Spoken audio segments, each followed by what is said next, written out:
Hi guys, I'm Ruby May and welcome back to The Shed. I'm here with Will, co-founder of Dillugo. How are you doing today, Will? I'm good, thank you. How are you? Yeah, I'm good, thank you. I'm very excited to have you on. Let's talk about all things you, music, drumming. What do you think the earliest memory you have of falling in love with music was? I think it was, I just sort of grew up in like a music household in the sense that music was always being played. Neither of my parents... Yeah. Very musical? Well, yeah, they don't play any instruments, but they love music. I didn't grow up watching TV. I more grew up listening to music. Yeah, How lovely though. What a way to grow up. Not bad. When did you first join a band? So I first joined a band when I was about, I think I was like 12 or 13. So when did you start drumming? Quite young then? Yeah, I started drumming when I was 8. Oh my goodness. So I've been drumming, for years. More than 12 years now, so quite a while. More than half, you know. Yeah, more than half. Crazy. And when did you first play live? First gig I played live was Wildlife Festival in 2016 or 17. Okay. Last year that it happened, Fatboy Slim was headlining. Cool. Stormzy was on. I was on like a little stage in the corner of the festival, but that was my debut gig. Hey, you still played at the same festival with Fatboy Slim and Stormzy. Not Pretty everybody impressive. can say that. For a debut gig as well. And how old were you, 12? No, I was 13, 14 when I did that. That's pretty cool. It's not bad. Not many people can say that. Yeah. And what was it like when you first started gigging? Amazing. A feeling that's like, it's not really been matched since. The feeling of getting up on stage and just like performing to people was just, it was amazing. And like, bashing the drums, I loved it. Yeah. I'm sure a lot of other musicians can agree with you on that 100%. Yeah. Do you think you miss it a little bit? Yeah, definitely, because I don't drum as much now as I used to, and it's definitely something that I still want to do. Yeah, definitely. Do you think it's kind of changed your mindset or helped your mindset on starting your own business and becoming a bit more entrepreneurial? Yeah, I think the entrepreneurial side sort of came from studying business at GCSE, and the love of music, I sort of combined that with my love of business, and that's how I ended up doing music business at BIM. Yeah. And what do you think your biggest musical influences have been so far? I'd have to say Taylor Hawkins, the drummer from Foo Fighters. He was the biggest inspiration for me growing up. Yeah, definitely, because I always used to want to be a drummer. That was my main priority, and I used to look at him play live, and I went to go see them a couple of times, and it was just like, that is what I want to do. He was just so cool, and like he was just all his tattoos. Yeah, and he's the best drummer ever. So hands down. And what do you think your aspirations in the industry are? I think a big goal of mine is I want to work for myself. Yeah. So creating something that I have an offering to give people that I can say is mine and that I run it and I'm not answering to anyone is a big aspiration of mine. Also just creating making something creative that people enjoy and like yours to exactly. Yeah. Definitely. It's a different kind of feeling, I think, than just working for somebody else completely. 100%. Do you think there was any pivotal moments in your music career that pushed you to starting Dillugo? Not necessarily in my music career. I think it was because I run it with my brother. Yes. And we both wanted to start our own business. We were racking our brains trying to think, right, what are we going to do? And we looked at a few different options, and I turned to him and said, why don't we try a clothing company? It's something, we're both into our fashion. It's something that we can both use as a creative outlet. So we kind of just said, fuck it, let's do it. Let's do it, might as well. And that's how Dillugo was born. Yeah. How exciting. Yeah. And do you think you see Dillugo as a way to kind of stay connected to the music industry? Yeah, or would you like it to maybe be a connection to the music industry still? Yes, because we're working with some grassroots level bands at the moment, and I definitely want it to be a way that I can stay in touch with the music industry if I don't pursue drumming again. That's something that I can still be working within the industry and put still around that environment and in the scene. And making my contribution to the music industry through Dillugo is most definitely, yeah. What kind of inspired the name Dillugo? Where did that come from? So the name Dillugo was actually my dad came up with it. He wanted to start a drinks company, and he called it Dillugo because Dillugo is a combination of my name and my brother's name in a way. So my name's Will, but my nickname at home has always been Dill. My parents call me Dill, my family call me Dill.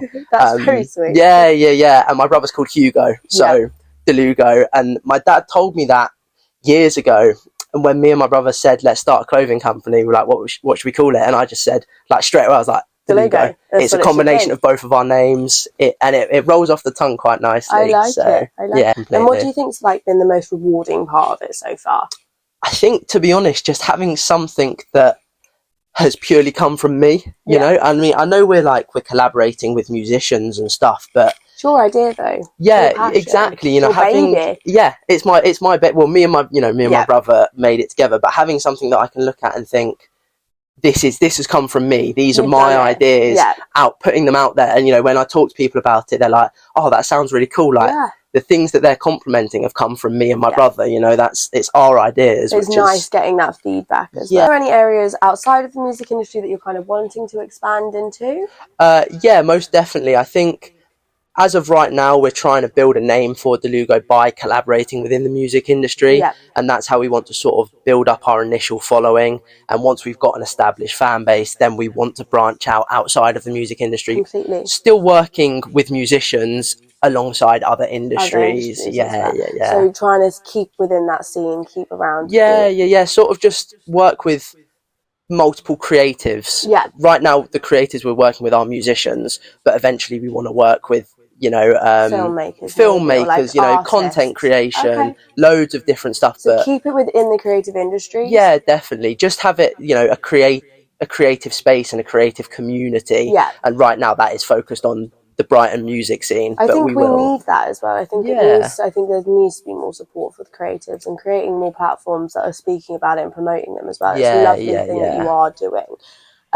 As you've just said, that with your artists, you choose them because you like them. Is there any certain criteria that you have to meet, or how do you find the artists that you work with? I think I like to think I'm somewhat, I'm quite tapped into the local Brighton music scene. It's just artists that appeal to me and my brother, to be honest. That's the main thing. More, not necessarily my brother, but more the artists that I'm seeing who I like their music, or I like their aesthetic, or their image. Not based on a particular genre either? No, just trying to work. So we've worked with two bands. We've worked with an indie rock band and a sort of jazzy soul band. Do you have to say who they are? Yeah, so we've done two photo shoots. We've done a photo shoot with the singer from Big Ed Tea Drinkers.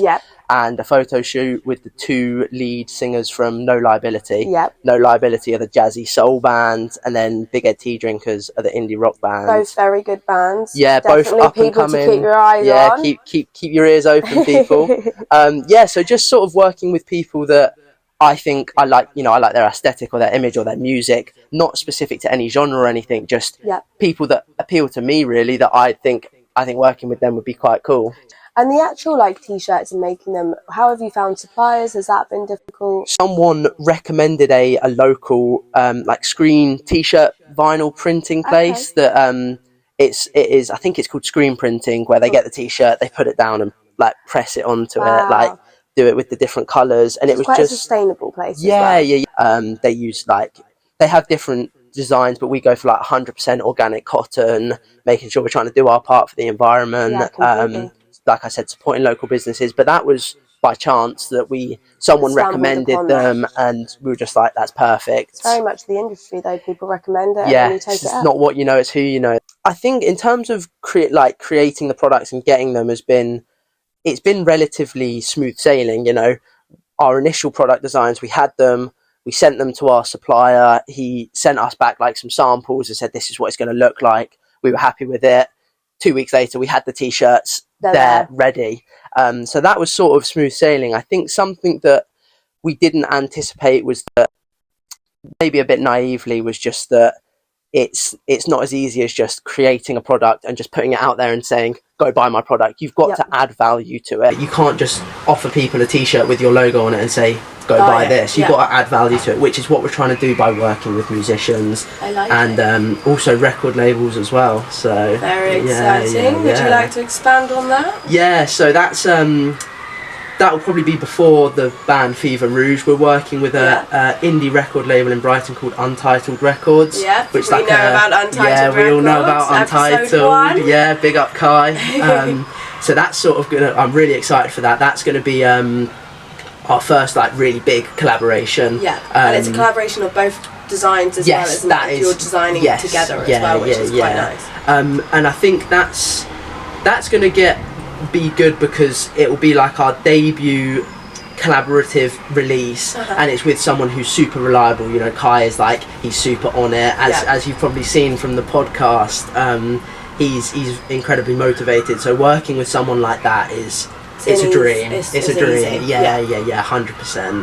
If you could go back and give yourself a piece of advice, what do you think it would be? I think just if you've got an idea for something that you want to try, like I said, just do it. Yeah. Because there's no harm in trying. It's better to say that you tried it and failed than you didn't try it at all. Yeah. So just, you know, doing stuff sooner and being more on it. Yeah. You'll just keep progressing, and even if it's something that not necessarily does flourish, at least you've gained a skill. Exactly. At least you've tried, and it's moved on to the next thing that you can then carry with you. Because if you fail from it, that is, you can take that as, I tried and I couldn't do it, or you can take that as a learning experience. And I know everyone says it, but you know, you can learn from it. You learn from what you did wrong. Next time you do it differently. And you keep doing it, and then eventually you will probably do it right. Yeah. And you've got some very exciting things coming out with Dillugo that we will be keeping our eyes on. Of course. Is there anything else you can kind of tell us on those things? Any little more teasers for us? Yeah. So we've got the main big thing we've got coming up is the collaboration with Untitled Records. When is that going? So that's going to be hopefully around April time. That's when quite soon. Yeah. That's, in an ideal world. I mean, it's an industry that can sometimes be a bit unpredictable. So it may be later, but April, May time, we should be looking at that. And then in the coming weeks, we've got a new feature coming to our website. Okay. Which is going to be highlighting the bands that we're working with. So recently we've just been doing photo shoots with artists, and there hasn't been a whole lot of context behind it. And so what we're going to be doing is having a whole dedicated page on our website for the collabs that we're doing, talking a bit about the bands that we've been doing photo shoots, what they're doing, getting them to give us some quotes, links to their Spotify, Instagram, YouTube, just giving bands more of a reason to work with us, to show that we're a brand that up and coming bands will think, yes, let's work with them, because and add community value. And like you said, create a community around Dillugo of that grassroots Brighton music scene of look at Dillugo, they're working with like great up and coming bands and creatives. And what are you anticipating the biggest change in the industry will be in the next 5 to 10 years? I think AI is going to become massive. I think there's a lot of people have said that. Just because look at how much it's progressed in like the last the last 2-3 years. I mean, us at uni, the way that it's progressed in the last 3 years. Exactly, it's so unpredictable. Like in a year's time, who knows the powers that like AI will have? And I think that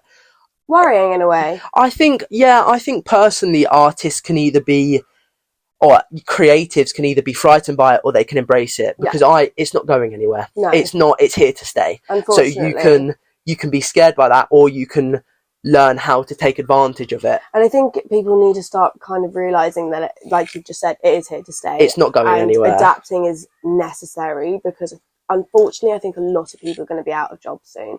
It's scary, and those who aren't keeping up will be unfortunately left behind. And it's terrifying and exciting at the same time, because like you said, in the future there will be a lot of jobs that are outsourced because of AI, but if certain people, if you can learn to take advantage of AI, I think there's a lot of opportunities that it will create for people. But I think that is going to be a really important aspect of the music industry going forward. And where do you think you like to be in 5 years' time? Well, I think, I want to have more experience working for different people, working with different people, but ultimately be in a position where I'm working for myself. That's the ultimate goal for me. It might not quite be 5 years, but ultimately I want to be my own boss. That is my ultimate goal. And get the experience first, then you can. Exactly. And get the connections as well, because I do think that it's a combination of it's not what you know, who you know, it's what you know and who you know. It's a combination of the two, and if you have the knowledge and the contacts, what you know gets you in the door. And then who you know gets you the position. Exactly. And I think that having, you know, just getting as much experience as I can, learning as much as I can, so that one day I will be in a position where, right, whatever it is, because it might be Dillugo, it might be something else, but being in a position where I can say, right, I can make this my full-time thing, and I'm purely working for myself. That is the ultimate goal. So hopefully in 5 years, that's where I'll what you'll be doing. Or I'll be a famous rock and roll drummer. You know? We never know. Hey, never know. We'll have to see. We'll have to see how it goes. But yeah, that's the goal. And my last question for you is, what are you listening to at the moment? So I've been listening to some older music. I've been listening to a lot of the Smiths recently. Yep. A few 80s bands like Duran Duran. Yeah. REM. Is this like influence from your parents? Do you think? Most definitely. I think when I was younger, I was almost a little bit like, you know, with bands like Duran Duran, I was like, they ain't all that. Why do you want to listen to them? And now I'm like, they were onto something, you know. They know what's going on. They know what's what. So yeah, and also I'm big into Joey Badass. He's like my favourite. He's always on repeat. Current than them. Yeah. Sort of like a shift, you know, to that rap hip hop. Yeah. But then, you know, up and coming, there's a few grassroots bands that I've been listening to. So Big Ed Tea Drinkers, who we did a photo shoot with. They've just released an EP called Submerged. Okay. Great EP. Go give it a listen. Go give it a listen. My good friends Bones Ate Arfa. Yep. They're embarking on a tour soon. Those guys are sick. So yeah, a few grassroots bands as well. Okay, cool. Well, all of those will be linked below if anybody is interested in having a little look. Nice. That is all my questions for you. But I would like to see if you have a question for me. Yeah, so you're obviously someone who's you have a music business and events background. Yep. You're very resourceful. You have a lot of contacts. For someone who's thank you. For someone who's just getting into the industry, but they want to go on to the business side. Yeah. What advice would you give to them to sort of start making some progress in the business side? Yeah. Honestly, like I don't know if you've seen Emmy's one, but we said, go and ask. Just contact people, even if you're going into a venue and just saying, can I do a couple bar shifts here that plays music? Just ask people, contact people. Like, you don't ask, you don't get. Exactly. Internships, I mean, the Shed post internships all of the time.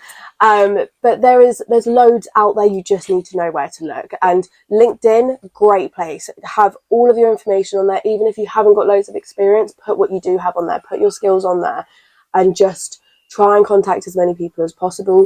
People might not get back to you, and that is okay, but people might as well. And there's, like you've just said, don't ask, don't get. Yeah. Just keep trying, keep asking people, go to events, go to gigs. And from the business perspective, go into record shops, listen to music, like teach yourself about the music, teach yourself about the history of music, where it's come from, and that is how you'll start learning about the development of artists and where sounds are coming from, and also who's next going to be coming in, because realistically it's always recurring, it's always coming over again. You'll hear things from the 90s now. It's what's everybody's wanting now. So just keep looking into things and keep learning and keep educating yourself.